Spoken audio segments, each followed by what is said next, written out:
Welcome. Are we rolling? We're rolling. All right, Super. great. Welcome.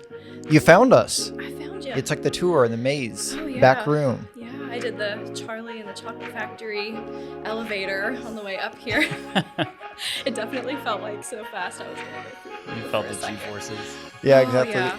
Well, thanks for fitting this in. Yeah, totally. Thanks for having me. You said you were saying that tomorrow is going to be your cooking day, Yes. which is mixing up Mm-hmm. tea leaves. Well, tomorrow we're doing all the tea elixirs and tea lattes. Right. So everything that will be bottled. So wholesale and then also stuff that we'll sell at Cobblestone this Saturday. Okay, awesome. So yeah, it's usually a pretty big, busy day. Very early. I'm up usually before the crack of dawn. So Just yeah. because you want to get it all done in one day? well, we have early hours that were scheduled. So like usually I get there at like 6:30, 6:45, but I'm up earlier than that, packing everything up and then I have two of like my kitchen ladies meeting me there tomorrow. Oh, your kitchen so ladies. my kitchen ladies. Are these like former cafeteria ladies that are making your tea for you now No. with the hairnets, 90 years old? No, but honestly, I mean, you can picture that if you want. That's what I'm going to do. That's what I'm going to do. If it's wrong, just don't tell me. Yeah, that's right. So you said you're a Cafe Verde? Beta Verde. Beta Verde. is where I work out of. Okay. Yeah, a lot of big businesses in Winston started at Beta Verde. That's what I've heard. So it's kind of a cool, it's a basement kitchen, but it suits, my needs. Isn't it in and somebody's house? It is. It's like in someone's basement. Yeah. Cool. Yeah. But honestly. But it's like nice. Yeah. It's nice and cool down there and it's quiet and they can't hear anything really. But it's a commercial kitchen, basically. Yeah. Okay. It's like upfitted for people who do like similar things to what I do. So I think Village Juice maybe started in Yep. there. Oh, wow. And then Lavender and Honey worked in That's there right. too for a few years. Yeah. Yep. And then there's a bunch of other like Cobblestone people, I think that kind of here and there will work out of that space. So Bingo Bango started there. Bingo that's Bango. the other one. I was like, there's another one that I like. Yeah. Have you had one of those? Yeah, they're very good. Very good. It's a pop. It's local like pop. soda. Oh, soda. Fruit, but it's way less sugary than I thought it would be, and more just like That's tastes like disappointing. real fruit. It's really Tastes. good. Oh, It okay. was not disappointing for me. It was the opposite. And I think he also, maybe, I hope I'm not wrong, I'm pretty sure he alternates certain flavors with what he can find seasonally. Oh, that's like, cool. Locally Nice. and Oh, yeah. stuff. So that's something else that, Yeah, I've pretty never sure he heard of a does that. seasonal pop. yeah. That's a good idea. that is. Well, yeah, that's some good. You're in with a good crowd Yeah. there with all those other folks that came out of that. Mm-hmm. That's true. And so you're not working at Springhouse anymore. Is that right? Okay, No. that's been a long Yeah. past thing. But that was like what, 6 years you were there? I think it was like over 6 years. I think I was there. Yeah. So where did the idea for tea and toast come from? I get that question all the time. Okay, we can move on, but I don't know the answer. No, so that's pretend okay. this is your first time Okay, so answering this question. Yeah, so I have always loved tea, loose leaf tea in particular. And honestly, growing up, we drank a lot of tea in my house, and so we used it for like remedies if you're like feeling under the weather, and then for sleep and things like that. And then I just kind of started using it for fun, as I got older, rather than just for like the medicinal benefits. So I don't know. I mean, honestly, the idea for tea and toast kind of just evolved very organically over time. And so, the concept began 2018, 2019, just when I wanted to do something different. And actually, a tea company was not my first idea for a business. It actually just kind of naturally developed into that, which is kind of funny. So What was the first idea? So I had this idea of a community-based, like small business, kind of like, think about Etsy, Yeah. kind of, Mhm. but where it would almost be like Etsy for food? Etsy for teas? No, not even for teas. I was going to say, that's a great idea. I was on a totally different, not toast either. I was on a completely different planet actually with this. So it was going to be like this like smaller vendor marketplace for small businesses who were just starting out, similar to Etsy, but more exclusive and kind of narrowed down. And so a curated artisan marketplace. Yeah. And so everyone would like create their own account and then be able to like very similar to Etsy. But I just at that time had felt like Etsy was so overrun and it was actually kind of hard to find things because I shopped there a lot for like just tons of different things. And so that was my first like business concept. You realize the startup for that would be oh my gosh, yeah. tens of thousands of dollars for developers. Have you ever looked at like web development? Oh yeah, or like absolutely. app development? Quotes I've gotten like 30-40 grand for like a simple app to develop. So it's pricey. So yeah, that idea kind of just fizzled after a while because I was like, that's a good idea. I don't know. But I mean, we bounced around tons of different ideas, but that was one that I kind of worked on a little bit for like a month. And I was like, this could be something. But then I actually was in my kitchen one day and I have a huge, it's so funny that like my first idea wasn't the tea. You have a beautiful kitchen too. Oh yeah, thank you. Well, I have like a whole space in my kitchen, which you may have seen like totally dedicated to my teas and like teaware collections. I have a bunch of like vintage stuff in there. And so one day I was just in my kitchen and I had this little like box in there and I don't even know what exactly compelled me to do it, but I just like started putting all of these like random things from my kitchen in the box. And I was like, oh, how cool. This is almost like a gift. And then I came up with the tea party box, which is my very first product, was tea and toast. Right. Yeah. Okay. So it had like teacups, a baking mix for tea cookies, and then it had sugar cubes, honey sticks, a cute little like card insert type thing, and then some loose leaf teas and instructions on how to brew them and making it like a little bit more accessible. So that was like my very first product, and that kind of like spurred the rest of everything with tea and toast. Yeah. So at first, tea and toast, you weren't even blending your own tea. Actually, well, I was. So with tea and toast, before I even decided to make it a business or anything, I was like blending tea at home just for my own personal use, but I wasn't selling it. Gotcha. And so then I decided to kind of just like test the waters and see if I could even sell tea from other tea companies. And I was able to do that. And so then I was like, okay, well, I could actually sell the stuff that I'm blending. Like, why am I not doing that? So that's kind of. Did you already have like friends and family who were like begging you to make them a bunch of tea? And now you actually. Yeah. You basically started tea and toast just like so your family would have to buy it from you. Well, instead of just like giving it for free, just like, I was giving people. Yeah, of course, I was giving stuff. To people for free, but we host a lot at my house, which you've been to a parties. You've had the pleasure of an invite. I have not. I know. Just so we're clear, it's coming down. Just so it's on the record. Listen, the next one, I won't forget about you. You're new to like our friend group, so it's true. Yeah, got to work your way in. There's a waiting list. I'm trying.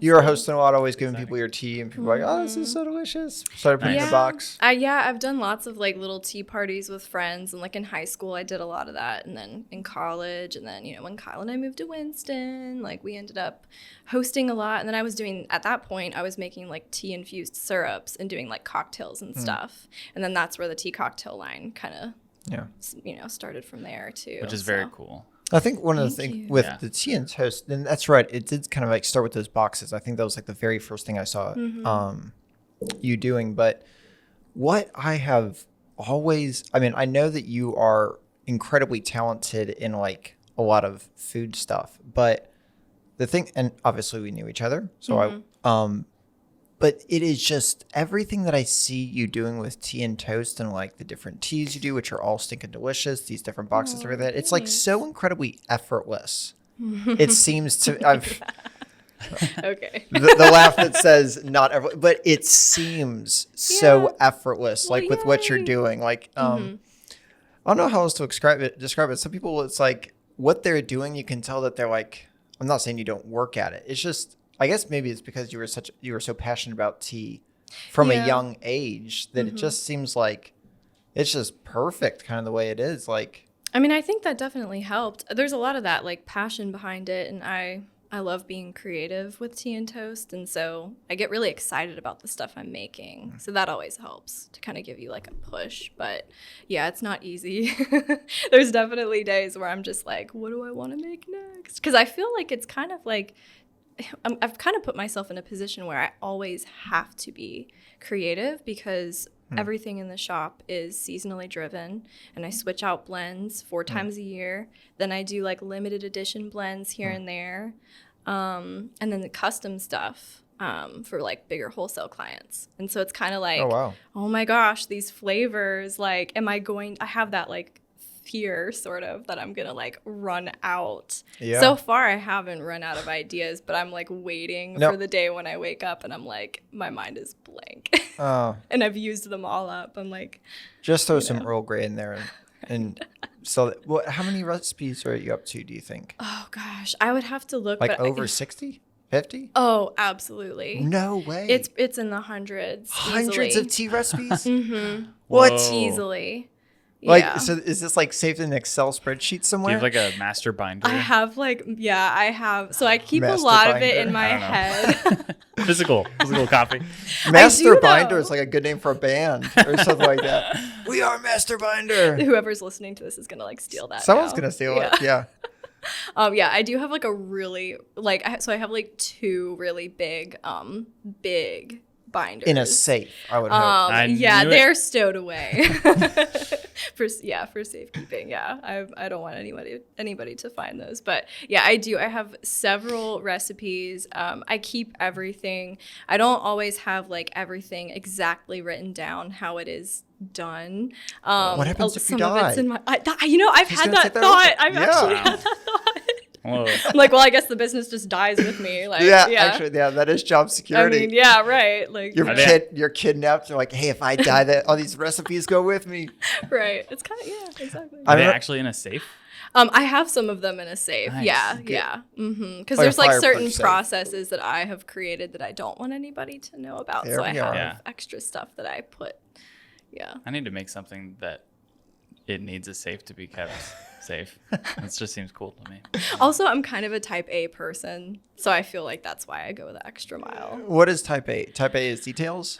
Yeah, like very like detail oriented and kind of just like, you know what type A is, right? I honestly, there are so many of those different ones that I cannot remember. So yeah. Well, wait, you're a middle child, right?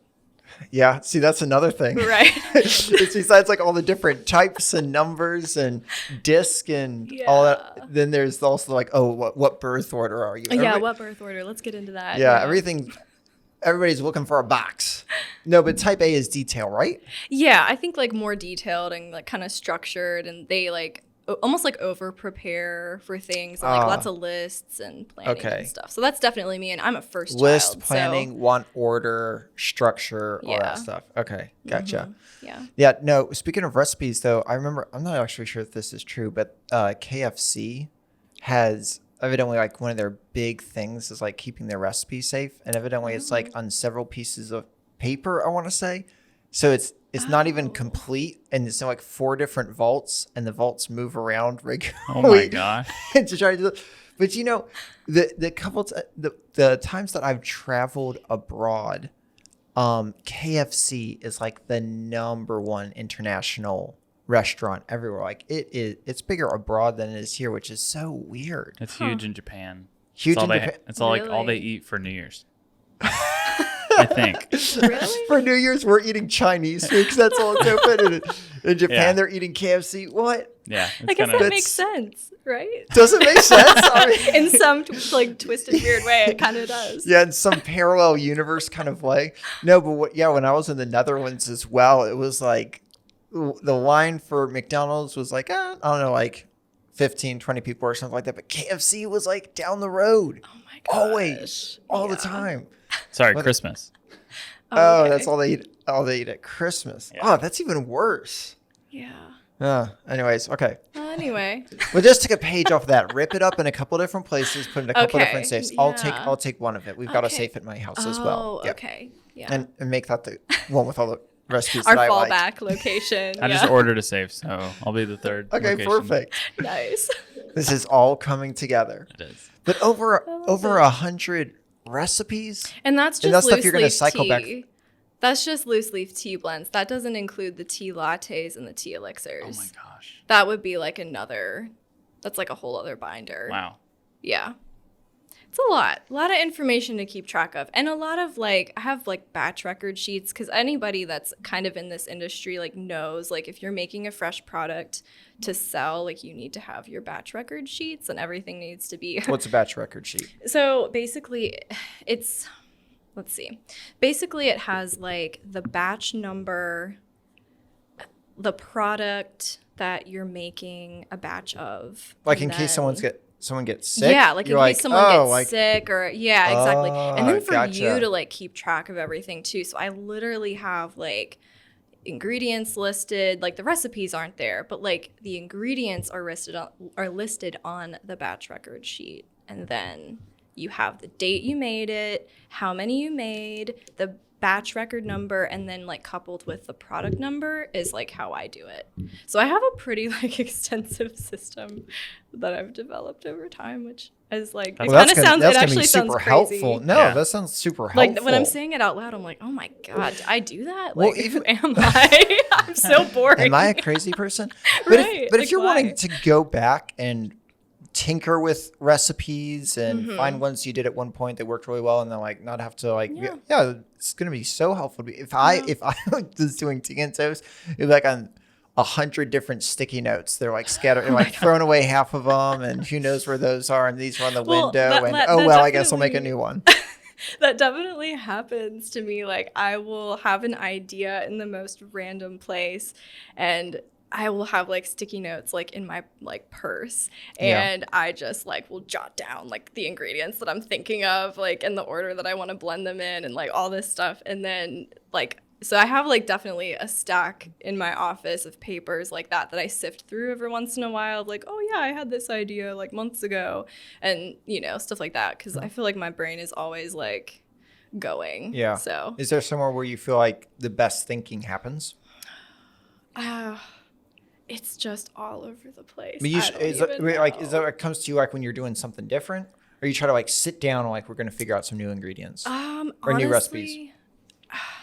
It's really hard, I think, to spark creativity if you're putting yourself in that situation where you're all right, let's be creative now. But it's it's always I'll be driving, I'm cooking, at the grocery store, watching a movie. Honestly, watching movies kind of inspires me, but because you're bored? Or your mind wanders a little bit? No, something colors will there's a certain I'll see in a movie, I'll be watching a movie and there will be a wall that's graffitied or something, and then I'll get an idea of how I want to create a blend that looks like that wall. And then I start thinking about all the different flowers I could put in that blend, and then I start thinking about it's just it's just the whole thing. Dang. That's just one of the ways. That's awesome. Do you remember a specific tea that came from a certain scene in a movie? Honestly, let's show her a scene from The Godfather. So we're going to show you a scene from The Godfather. There's this famous scene where they find something in a bed, and we want you to make a tea based upon that. Do you know what scene I'm talking about? No, I've never seen it. There's a scene in The Godfather where they are trying to muscle their way in. No, wait. I forget exactly who this guy was. This guy is he's in Hollywood, and he's this big producer, and they want him to give this role to the Godfather's nephew, like that. And he won't do it because he's you're perfect for the part, but I already promised it to somebody else. And so they're showing one of the guys around their plantation. He's super proud of this one horse that he has. And so the next day, this guy wakes up in bed, and he's kind of what? And he's covered in blood in his hands, and he pulls back the sheets, and there's this horse head. Oh, I have heard about this scene now. And it's ringing a bell, but I've never we need actually some seen horse it. head tea. Yeah, horse head tea. Gosh. This is not sponsored. Yeah, I'm gonna pass on that. Okay, so that's not the one. kind of scenes you look for inspiration with. No, not really. No. The graffiti on the wall, though. Like, think that's just like one instance. Yeah. Like, that is kind of my mind will then start wandering. You're more watching like Wes Anderson and like Probably something. Some Amelie. pastels. Yeah, I don't even know. Cool. Yeah. Nice. You said you refresh them seasonally, so are we heading into like some summer? So I'm already working on some summer stuff. I just launched the spring tea collection for 2022. So that will be available this weekend for the first time with like the whole collection together. And yeah, but I mean, I'm already working on, right there. You got them. This is the spring tea collection. Mm-hmm. Lemon chiffon black tea, apricot peony, apricot peony white tea, jasmine peach green tea, strawberry basil herbal, and chamomile and honey herbal. Oh. Yum. So those are for spring, but I'm already working on like summer, fall. I'm already like, I'm not blending yet, but I'm creating recipes Gotcha. and sort of like a How far out go-by. do you have to source all the ingredients? Like usually like 3 months usually I'll source like some of the base ingredients. But then honestly, since I do a lot of stuff, like I'll source some like some things local. I can't plan like too far ahead because I do need it to be like really freshly dried or you know what I mean.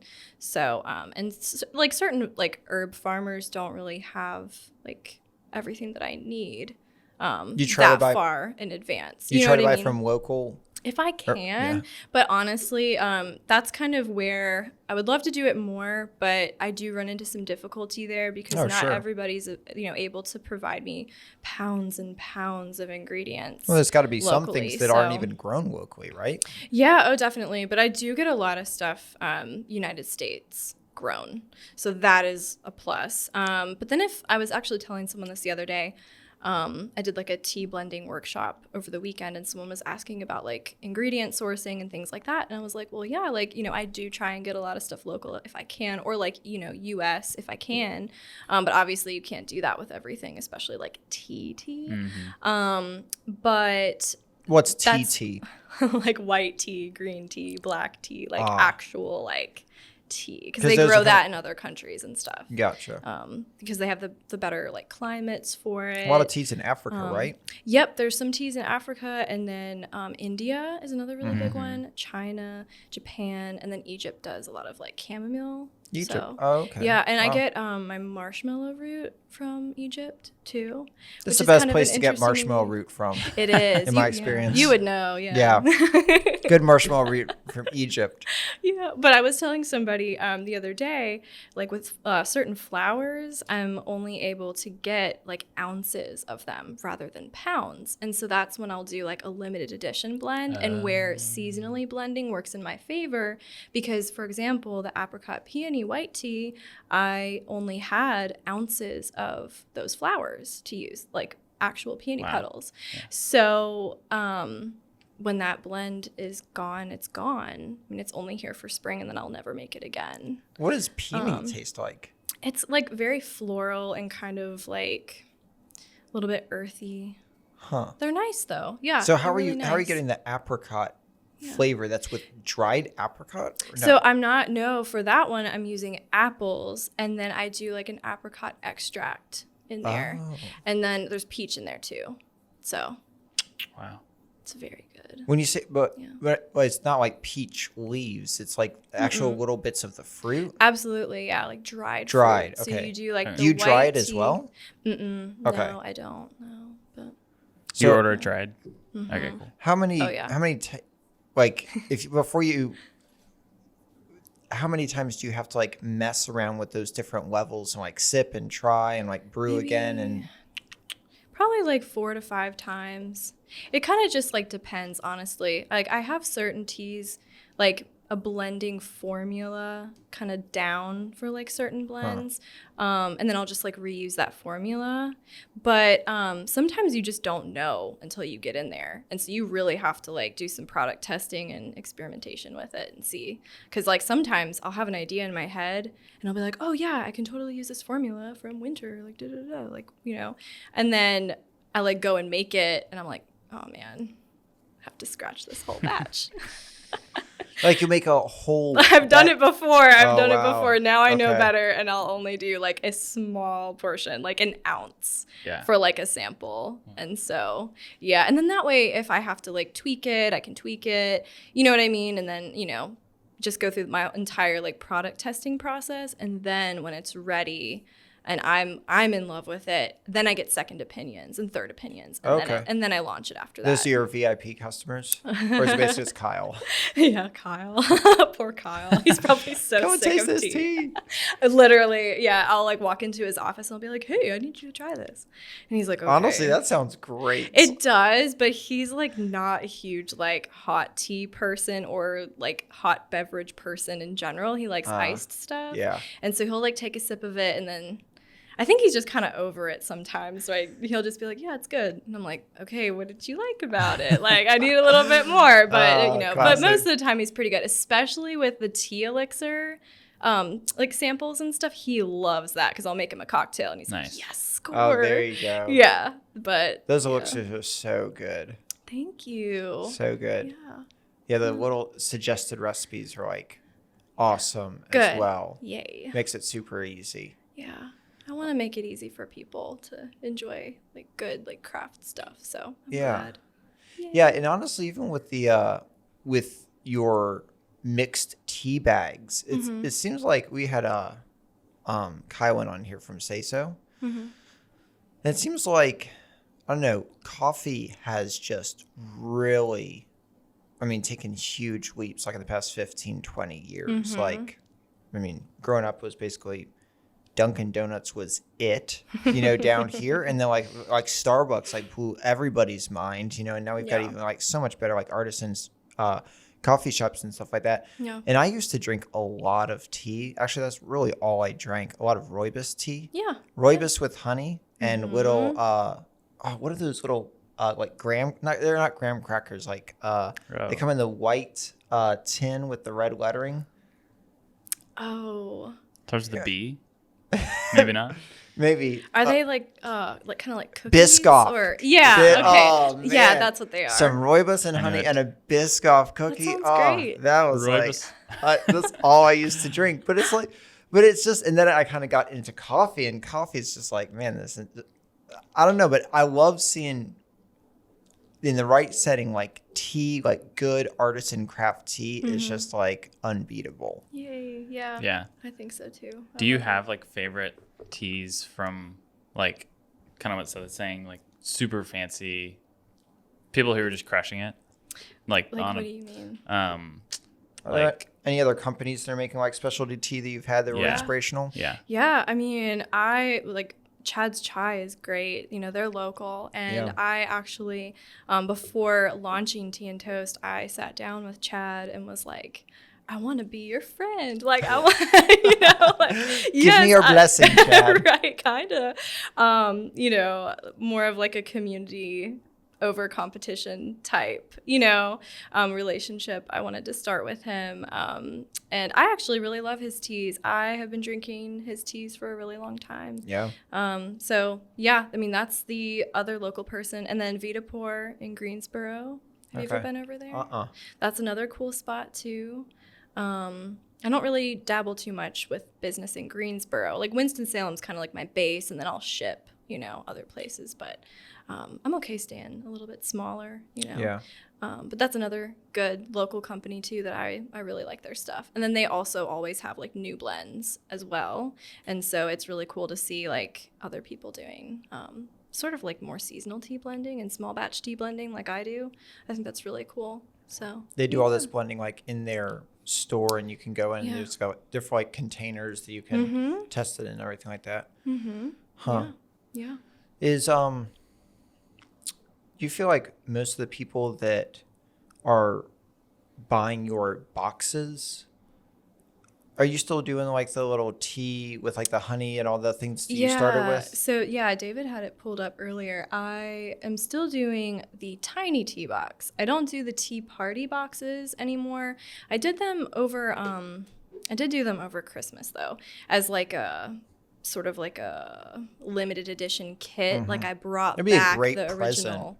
Yeah, and a lot of people bought them. I mean, honestly, they got picked up really quickly. And what I did with the tea party box for the holidays is I worked with a local potter, and so she made these really cool modern cups. And that's so cool. I And it was in the included box? those, and they were in the box.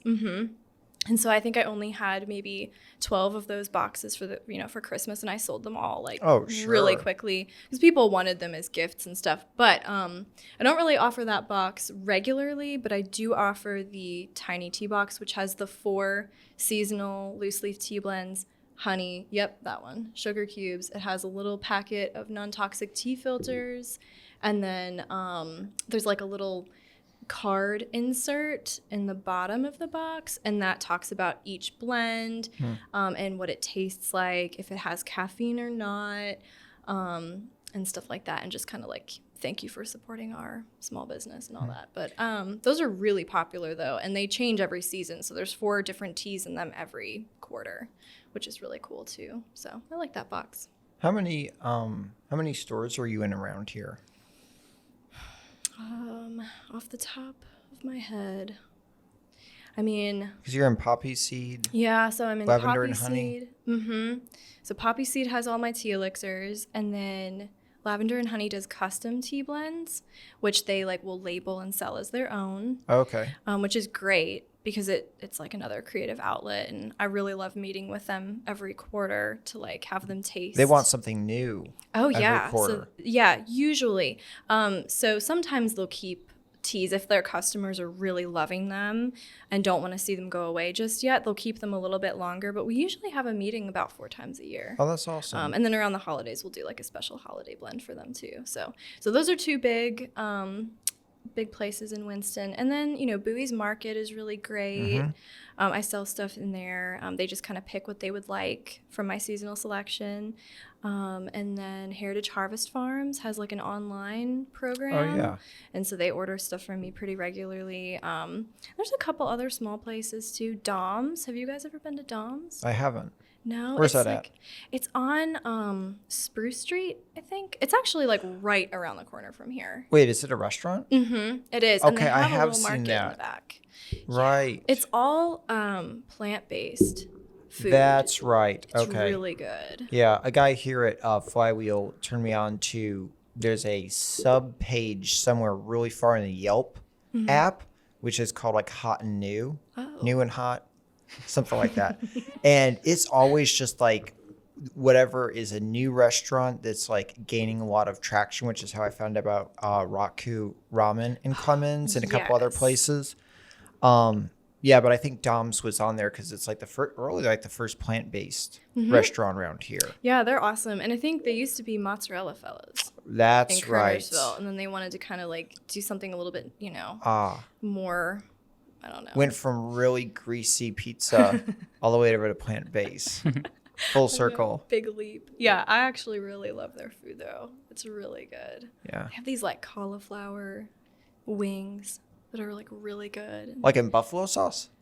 No, it's like, I think it's more of like a Korean barbecue type Oh, that vibe. sounds awesome. They're really good. Like, it kind of makes you feel like you're not even eating plant-based food because it's so good. Do you leave full? What's that? Do you leave full? Like when you've gone there, do you leave full like you're full? Do I leave full? Yeah. Sorry, I was like, wait. You know how when you look at a person and you're like, you hear the words that are coming out of their mouth, but you cannot comprehend them? Well, that happened to me right there. It's different when you're like hearing people through these right. I was like, headphones as well. Do I leave full? Yes, I'm full and very satisfied after eating dinner at Dom's. It's really good. So, yeah. But anyway, I sell there too, in their little like market area in the back. And there's like a couple other smaller places too. But honestly, like, yeah, I mean, online is really great. I like people to go to my shop and buy like directly from me if they can. You know. Yeah. So. How long would these bags last if you left them sealed? So everything's couple dried? years. Yeah. A couple years? Yeah, tea lasts a really Oh, wow. long time. Yeah, I mean, just keep them out of direct sunlight and in like a cool, dry place. Well, that's good for me to Yeah. hear because I definitely got some tea that's like 3 years old. Yeah, In the it'll, back of it'll the cupboard. last. Still working on. Everybody's got those couple of tea bags. You're like, oh, I actually do have. Right. You have the one friend that comes over to your house. You're like, do you have any tea? You're like, I don't even know. I don't Oh, even know. man. And then you I put don't out, you're like, know. I do have tea. What do you know? Don't Maybe know what you it's should from, throw but- that tea away because that's probably too Um, old. If you can't remember when you got it or where it's from, Just maybe restock throw it that tea out. and toast. Yeah. There Well, you go. no, it's not that I can't remember because I can't remember stuff more than like 2 months. So it's not as much that as Oh, okay. all the other things. But yeah, so a couple of years it would Yeah. keep. Oh, yeah, for sure. That's the nice thing about it. Yeah. It lasts Wow. a long time. Because the coffee that we have, I feel like if it's even like a month old, What do you drink for coffee? usually counterculture. Okay. Nice.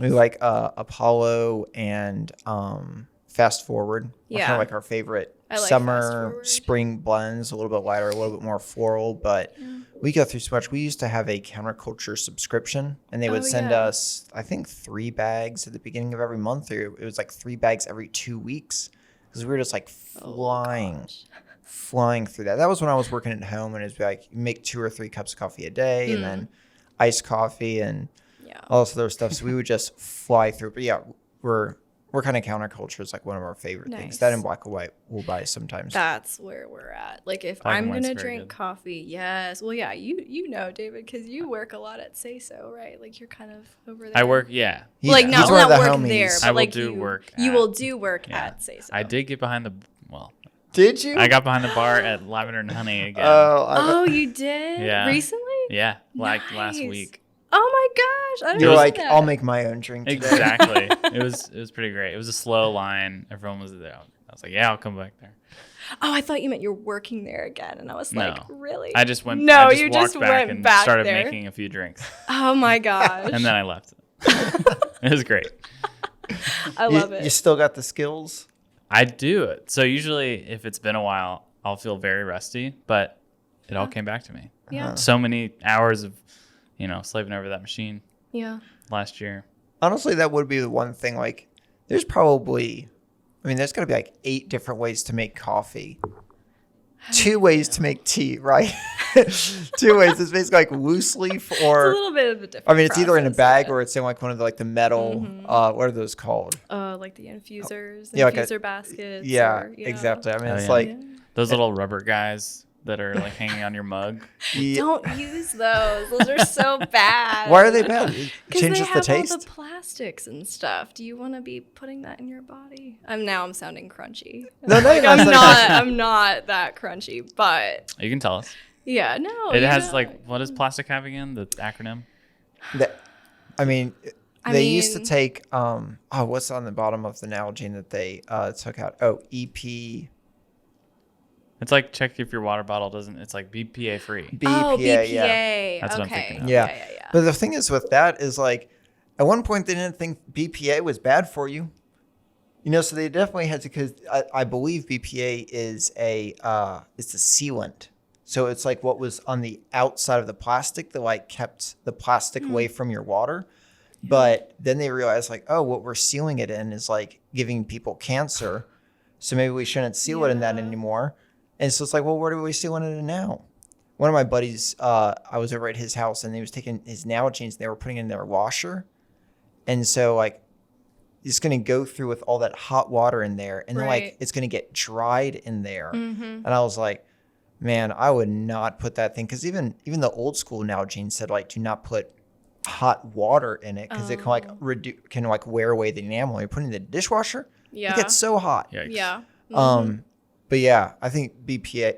So BPA Yeah. free. BPA is the thing that's, so you're not concerned about Yeah. the taste. You're like, No. I mean, not as much, but I mean, plastic kind of retains a lot of stuff. Plus, So you the rubber kinda- guy doesn't really seem like he's tea and toast vibe. Every time- You're Yeah, a little definitely more higher not. end than that. every time Oh, David yeah. says the Yeah. rubber guy, he holds his arms out in some specific pose. I know. So I love guess that it's you're like actually doing the motion too. I don't know what the rubber guy is. What it like sits on the edge of your cup with arms out like Yeah, that? like the steepers, but I'm not a fan of those. And the funny thing is, like, It's really funny. So like, it's kind of not though. So like, don't talk yourself out of it. Oh gosh. We'll tell you if it's funny or not. Well, okay. So, everybody in my family and then like all of like my in-laws too, like Kyle's whole side of the family, they're all like, oh yeah, Kiley loves tea. So let's get her a bunch of tea stuff for Christmas. Yeah. And listen, I love that they want to buy stuff for me. It's like really, really sweet. But then I end up with like Marshalls, like plastic tea, and I like Marshalls. Okay, I'm not like knocking. Just kidding. Gosh, I'm not knocking Marshalls. I was there this week. I actually was, but like, but you don't want your tea equipment from right? there. Or I don't really want to be bought tea. More towards your mouth. Go ahead. Yeah, you good. I don't want to be like bought tea that's like in tea bags and stuff like that. But that's like, everyone's like, oh, Kiley loves tea. Let's buy her tea. And I'm like, do you know how much tea I have? I like good tea. But like, also, do you know how much tea I have to already cycle through? Like, it's too much. Like, I just went through and threw away a bunch of stuff that I was like, I'm never going to drink this. Like, look at that. It's bad. That manatee tea infuser. Is that the one that you have, David? Wait. No, I don't have it. Look at that poop tea infuser. One to the right there. Oh, gross. Come on. That's that is not even close to on brand. I like the llama. The llama? I like that other one. Mr. T. Yeah. Right there. So don't use those though, because you don't know what's in there. True. Yeah. When you heat up that material, you don't really know. Or I won't. Little guy jacuzziing in your tea. Yeah. Did you, maybe I'm sharing too much, but apparently Jake wants to go teabag free over lavender and honey. Nice. Yeah. Okay. Do you have any thoughts on that? Well, it'll make my job a little more interesting, but we can. Wow. Yeah. Wait, what does that mean? Well, I do provide the non-toxic, unbleached, chlorine-free tea bags. Keep going. The ones that have no chemicals in them. Yeah, basically. Not animal tested. No glue, no plastics. Yeah. That's good. So I didn't even use think the about really glue nice. being on the they are tea though. bag. They are. Mm-hmm. I've drank so much glue then. The regular ones, but I like pay a little extra to get like really nice like the brown tea bags that don't have all that crap in them. So, but anyway, I mean, yeah. We're thankful for that. So what going bagless would be, you just would have to use a little metal infuser. Oh yeah, I mean that. The Hario large glass tea. Oh, those are so nice. Those are awesome. Yeah. I mean, if people are okay, like if they don't need something immediately, then that's the way to go. So it's basically a fish bowl glass thing that you fill up with hot water, and then you put your cup underneath it. And you press a button and it drains all the tea out. Yep. It's got a filter in there. Those are awesome. Especially if it's got like a measuring. Wow. The only tricky part about that is if you have a tea that needs to be steeped for like 5 to 7 minutes or up to 10 minutes. Yeah. That's the only tricky thing. But if it's for like green or white teas or even most black teas, I feel like that would be fine. Teach customers that if they want the super nice tea, they'll have to wait. Yeah, that's right. So wait, what's the problem with it being in there for 10 minutes?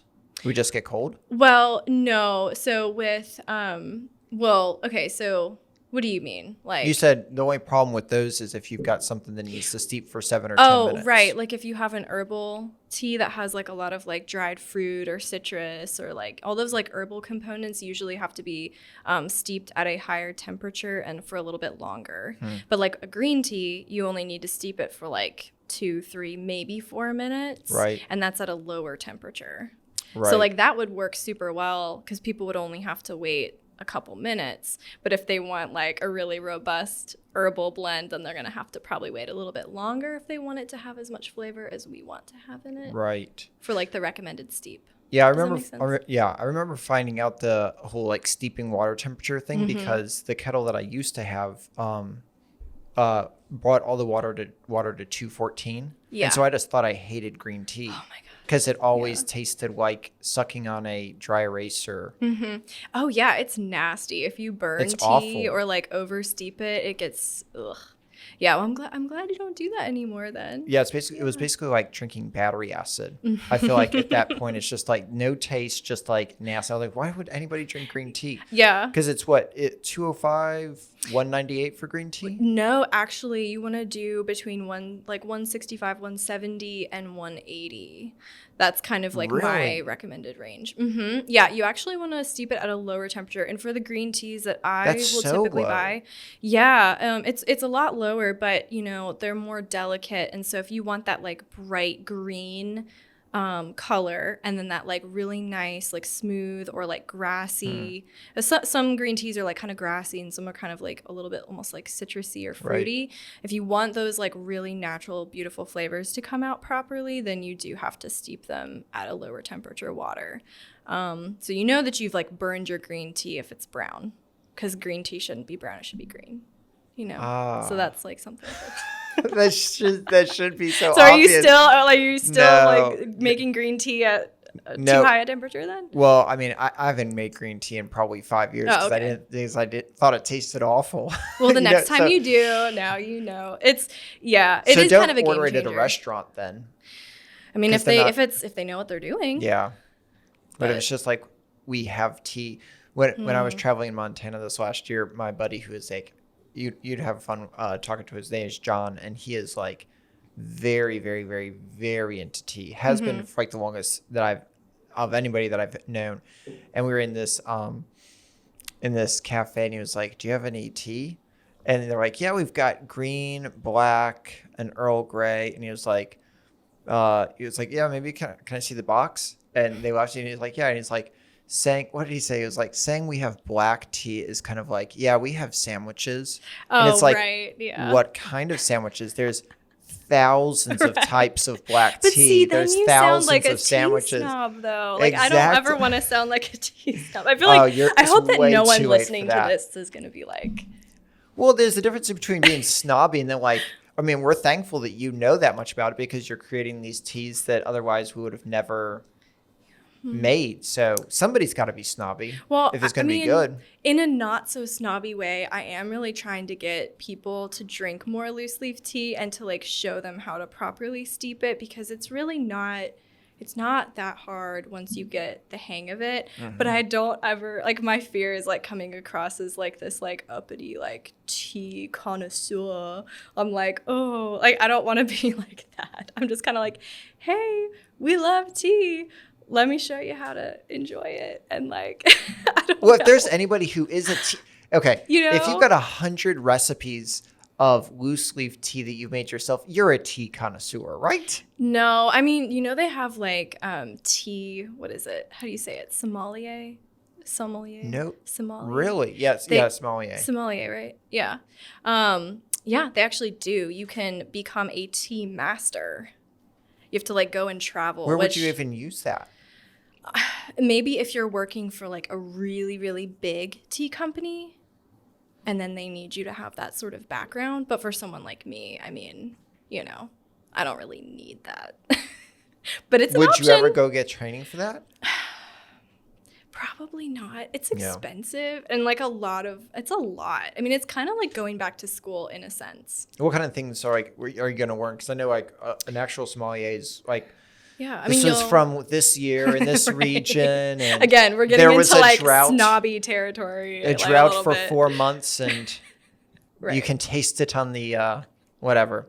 Right. Well, yeah. So basically, think about like someone who's like a wine sommelier, and then they go and like do the same things, but basically with tea. So they go and visit tea farms or like tea plantations or, whatever. And then they go and like, they drink a lot of tea, and then they have to do like blind taste testings of teas. And it just is like this whole other world of like, you have to be able to like pinpoint what varietal, and you know what I mean? It's like, and I'm just kind of like, worst. I know, I'm like, that doesn't sound fun.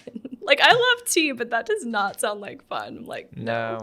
So anyway. You're approaching it from a artist stance. You're not trying, you don't want to break everything down to like it's. No. That's unnecessary. chemical reaction of this and that. I mean, I want to know some of that stuff. Like, I feel like that's all like really important. Like, you want to know how ingredients are like interacting with one another in a tea blend, and like a lot of that is like product testing and a lot of research on my part. So I mean, leading up to like bringing new blends into the world, like there's a lot of research that goes behind it, because I want to make sure that like what I'm creating is like safe and isn't going to have this like weird effect on people, and that my ingredients are all safe and things like that. So I never get like too adventurous or like go into territory that I'm not comfortable in, but it's like I don't ever need to be like a tea master. So I'm like trying to split the difference and like educate myself enough to where I am like very confident in what I'm preparing for people, for safety and health and all that. But then at the same time, I'm like, well, I don't need to go all the way and like, Yeah. So that's where. Yeah, no, it doesn't sound like fun. You're obviously doing well without it, just with your natural palate and what you like. Are there any teas that you're like, I'm not about it, but then like everybody else like, this is so amazing? I don't know. I mean, most teas I really do love. I mean, I think like white tea is probably my favorite. Yeah. Green tea would be next, and then herbal teas, and then black teas probably, wow. because I don't like teas that have too much caffeine in them. And caffeine in general, I'm just kind of like, like I really, you need it sometimes, but like I can't constantly be drinking, black tea or, like I like, like white and green teas. They're more delicate, fruity. You can do so much with them. I love adding like different flowers and like citrus and fruit to those teas. And it's just really fun. And I feel like that's kind of where I can be really creative. And then the herbal blends are so earthy and just wonderful. And I can do a lot with those too. Black teas are great. But just for me personally, like I love blending them, but it's not like I don't drink black tea every single day, if that makes sense. Oh yeah, for sure. Especially because, but I thought green tea was like one of the most caffeine it has heavy caffeine ones, in it. right? Well, the ones that I drink have lower caffeine. Okay. So yeah, so they can, and it depends on the steep some too. green tea is like it gets absolutely you. messed me up. Mm-hmm. That is a different type of caffeine. Yeah. A couple cups of coffee, that's okay. Like some green tea, like zoing. But see, I bouncing feel like a walls. little bit more calm if I get like a different caffeine boost from It is green different. tea than I do from like if I were to drink like a bunch of coffee, I feel crazy. Like I feel like manic. Yeah. But then if I'm like drinking green tea, I still get all of my work done, and then I'm like, all right, cool. It is like it is like a concentrate caffeine. It feels like It is, coffee yeah. is like a jittery like 5-hour energy. It is more jittery. caffeine. Well, green tea has a lot more like good like brain power stuff, and you got like antioxidants and things like that too in green tea. So it's a little bit better for you, and it kind of like helps to promote focus and energy rather than like for me if I'm drinking coffee, it's like you get that like jittery boost and you're like, oh my gosh, I'm getting so much work done. And then you like have a major crash after, at least for me. Yeah. You said they So have it's very antioxidants? Yeah, like teas have a lot of really good. What is an health antioxidant? benefits. I know like what the word would mean in English, but like Let's get the real definition here, Well, what because I is- don't want to butcher what I think an antioxidant. it's just like vitamins, minerals, and things like that. Like that I get. Like Yeah. like vegetables can have that in it, but it's like I think it has antioxidants. I think antioxidants are like for like immune boosting like type. At least in my like it goes I to don't the know. white blood cells oh gosh, or something. Seth. No, so I know neither of us are doctors. Antioxidants Here we are go. compounds that inhibit oxidation, a chemical reaction that can produce free radicals and chain reactions that may damage the cells of organisms. See, that's exactly what I was saying. Antioxidants such as thiols or ascorbic acid may act to inhibit these reactions. I'm more confused now. Okay, Yeah. Well, what I've read about antioxidants is that they're really good for immune boosting. Oh yeah, no, and everybody's all about them. Like it's on every single thing. With Brain antioxidants, power. it's like how can you just Let's just put antioxidants in like burgers and all this other stuff and just be done with it. Okay. Antioxidants are substances that may protect your cells against. Oh, that's what we just read. Or free radicals that may play a role. So it's all about these free radicals are molecules produced when your body breaks down food or when you're exposed to tobacco smoke or radiation. Okay, so it binds to those things that are floating around in your body that would damage your cells. Yeah. That's pretty cool. Yeah. Binds to those, and I guess it makes it to where it doesn't. What is a good antioxidant? Broccoli, spinach, carrots, and potatoes are all high in antioxidant. Potatoes, especially waffle fries. French fries. And so are artichokes, cabbage, asparagus, avocados, beetroot. All these are delicious. Squash, pumpkin, and kale. Using lots of spices in cooking is good. Okay. Well, that makes sense, I guess. If so is coffee. Oh, okay. Ooh. There we go. Coffee is very rich in antioxidants, including polyphenols. I've actually heard of that. And hydrocinamic acids that may improve health and reduce your risk of several diseases. Okay, well, hydrocinamic.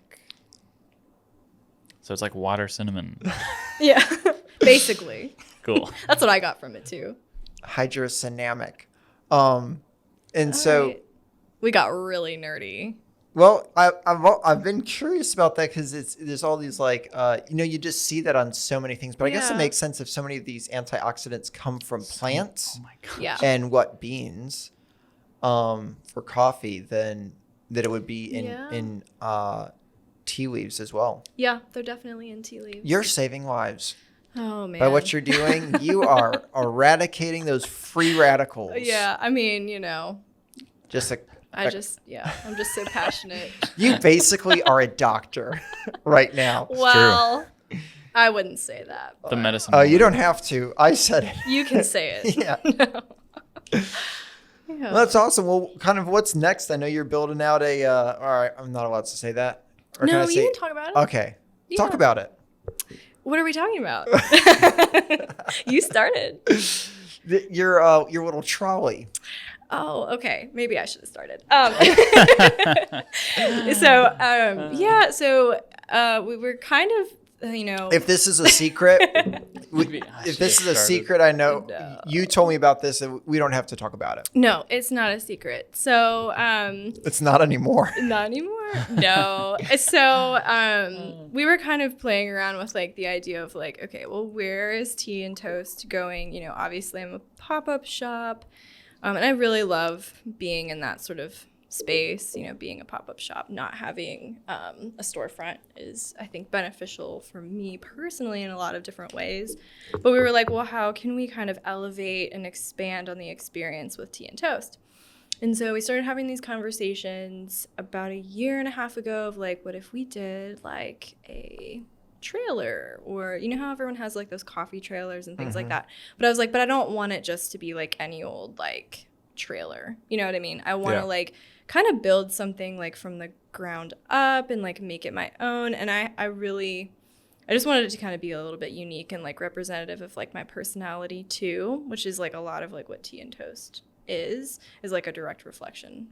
Okay. Anyway, I kind of feel like I'm what are you saying? No. But anyway, so we found a camper trailer. It's like a 1975, kind of like a Shasta style camper. A Shasta. And it's a double axle trailer. Did you paint those colors that are on it? No, it came that way? Yeah, it came that way. And we actually It's got these 2 yellow and 2 orange stripes on the side of this big white RV looking thing.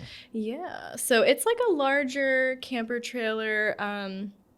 So we bought it last June, at the end of June, and we have just been fixing it up, and we had to gut the whole thing and then kind of come up with a plan of what we wanted to do. But you have to this thing was, it's good. Yeah, it was in decent shape, but that. we had to take everything apart basically. So yeah, but I want to keep sort of that like vintage feel to it while still like modernizing it, because, you know, tea and toast is for the modern tea drinker. So I really want it to like represent what tea and toast is all about.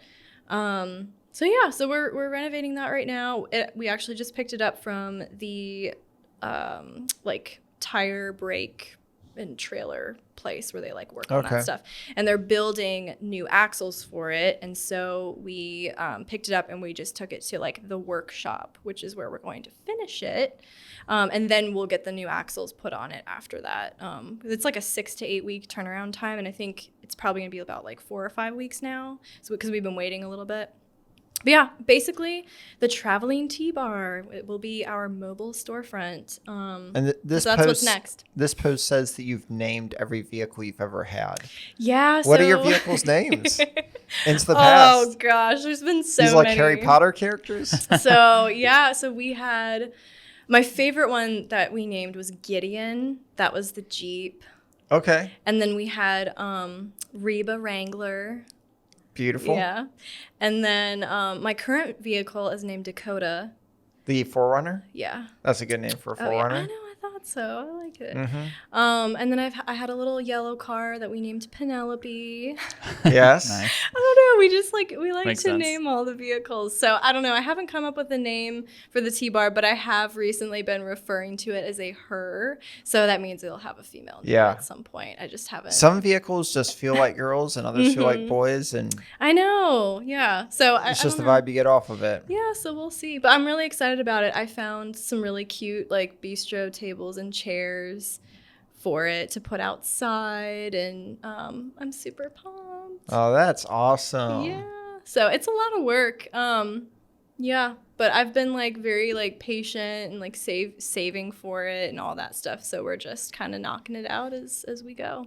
Very cool. So that'd be something maybe fall? No, I think actually we're thinking summer. Wow. Yeah, we're getting pretty close to like being able to, now that it's at the workshop, we can really start to finish all the interior, and then we're going to paint it.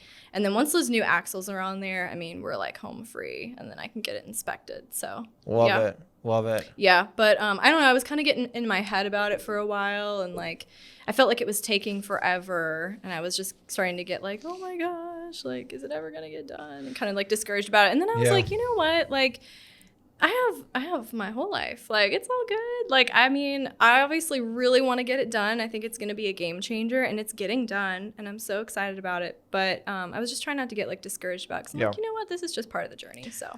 That is a good perspective, though, because it's so easy now to see people, like especially with social media and stuff, who have already attained X, like whatever that goal is and stuff. Yeah. But usually you're not following them for the years that they put in to get to that point. Right. And so you're measuring yourself against somebody who's kind of at their goal while you're still working towards your own. So I'm like, it's taking so long. And and also like renovations just always take like twice as long as you think they will. Yeah. Especially when you're doing it yourself, because y'all are doing it basically everything yourself. Yeah. Yeah. Yeah. That's a lot of work.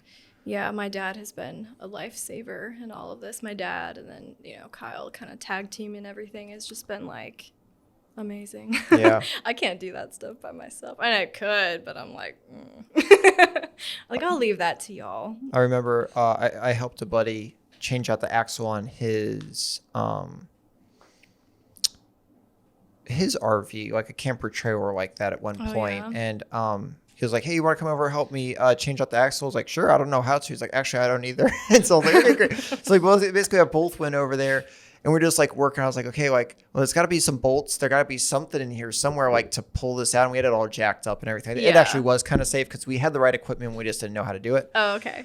And we were kind of talking about this. We're like, yeah, we always wondered, like, how did our dads basically know how to do everything? Like growing up, it was like, how does my dad know how to? It was like, well.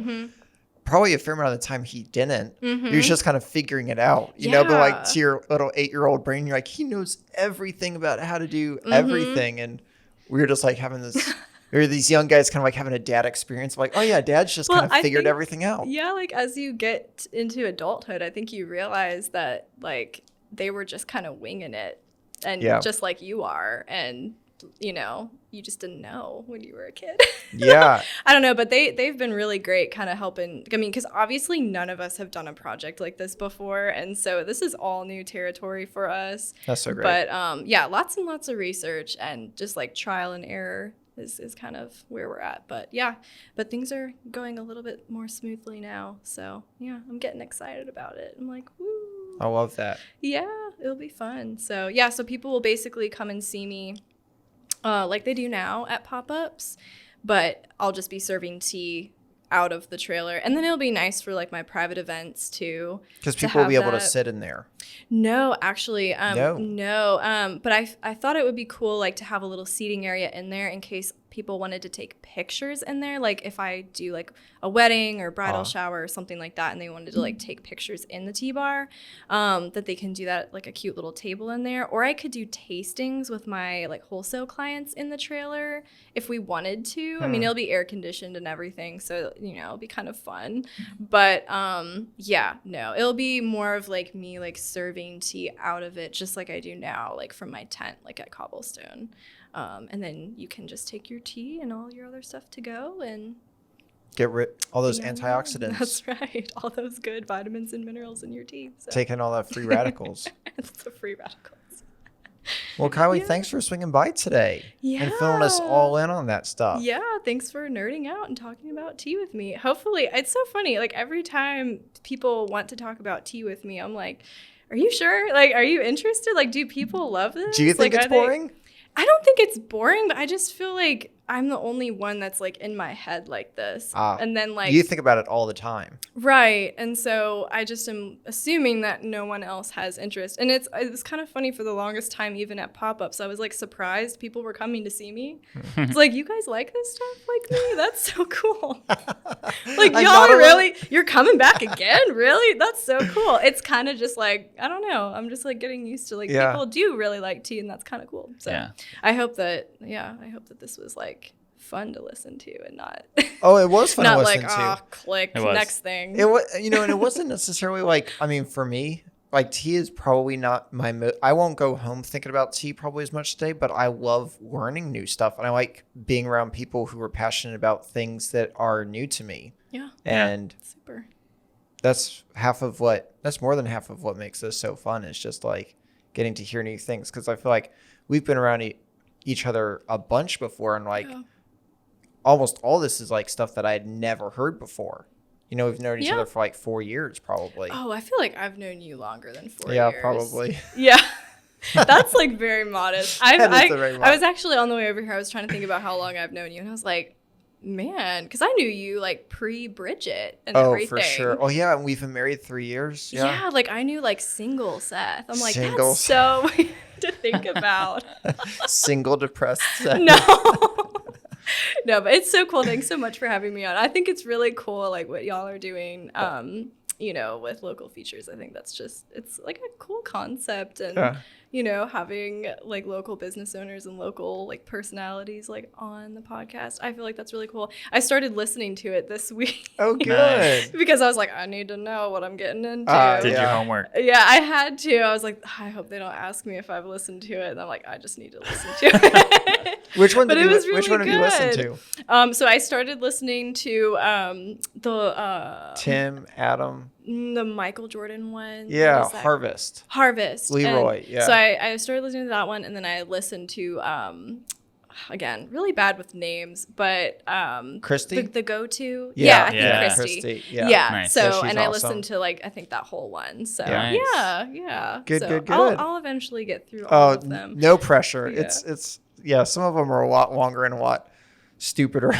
But they're fun to listen to. I'm a huge podcast person. It's nice to like turn a podcast on in your office and just get work done. It helps the day go by. So it's like, hey, this is an easy listen. So and now it's really people that you know, and they're in your city. Yeah. I know, and it's fun because it's like you want to know. Yeah. Yeah. You're like, oh, I've seen them, I've heard of them, and it's like the juicy I want to details. know more. Yeah. Yeah. My hope is with this podcast. I mean, part of it's very selfish because my dream is that I would be able to walk into any business or any like restaurant in town and know like the story of it and know the story of the people who started it and their vision and their passion and, get to say hello and would just love for everybody to like, oh yeah, I listened to podcasts with, with Kiley, and now stopping by there, it's like, that's so awesome. You've got 100 recipes or whatever. And I'm going to break into your house and steal them. The ones that are not Great.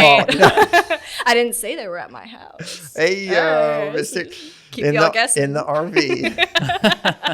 But yeah, just building community through that. No, I love that. I think it's so important. And Winston-Salem's the perfect place to do that too. I mean, I hear like all the time that it's like, what is it, like big city, small town, something like that. Yeah. Like, medium-sized city. Well, yeah, it's not even, it's not really big, I guess. But everyone kind of knows Tiny each other. city, big heart.